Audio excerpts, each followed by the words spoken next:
Gente, agora nós vamos aprender uma função sintática chamada agente da passiva. Então vejam bem, como é que aparece o agente da passiva? Primeiro, alguém tem que praticar uma ação, que é o sujeito. O verbo tem que ser significativo, tem que ter objeto direto. Aí, quando a gente fizer um X, o sujeito vira agente da passiva e o objeto direto vira sujeito paciente. Está formada a voz passiva analítica, por isso aparece o agente da passiva. E onde nós aprendemos isso?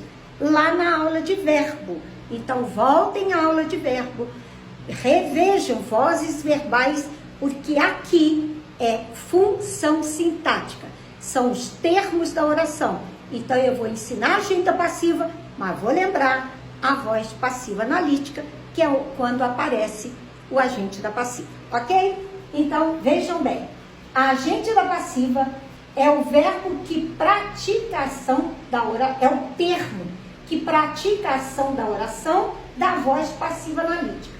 O agente da passiva era o sujeito agente da voz ativa. E o agente da passiva normalmente aparece precedido da preposição por, que vira pelo ou pela, e raramente com a preposição de. Isso é muito raro.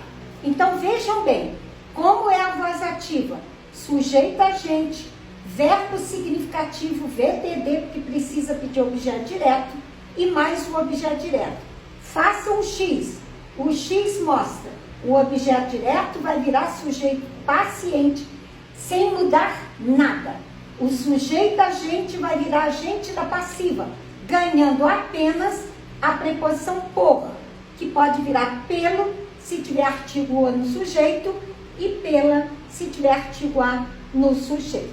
E o que acontece com o verbo?